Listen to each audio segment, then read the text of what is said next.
Hello mga kanokis, so ito yung ating ginagamit na vitamin sa ating mga manok.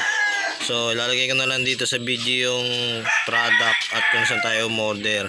So napakamura lang na pagkaka-order natin dito. So maganda kasi to, injectable, diretso na to sa katawan ng ating manok. So ayan siya, Bexan XP. So ang price nito nasa 200 lang.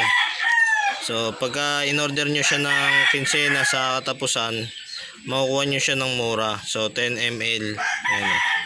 So ito kasing vitamins nito para to sa pampagana kumain, tapos pampabuka ng katawan ng mga istag natin, saka mga barako. So nandyan, nakikita nyo naman yung kanyang indication dyan sa likod. So ayan, babasahin nyo lang. So meron din siyang folic acid saka liver extract. So ayan.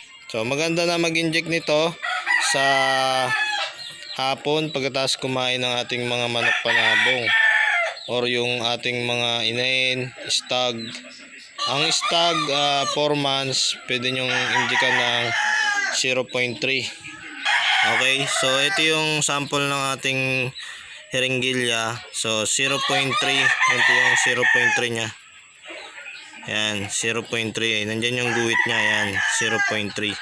So pagka yung mga barako naman, once a week, 0.5. Hanggang dyan ang ilalagay natin na B-complex. So ang pag-inject nito dun sa bandang pityo ng ating manok. So hindi ko na ipapakita kasi nga baka tayo ay mapatawa ng parusa sa ano. So bawal kasi yung merong animal cruelty tayo doon pagka So dinedemo ko lang kung paano yung pagbibigay ng gantong vitamins. So napakaganda ng gantong vitamins. Mag-i-inject lang tayo nito.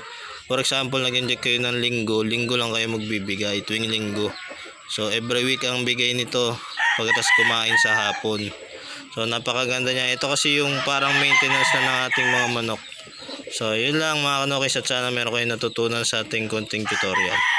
Maraming salamat.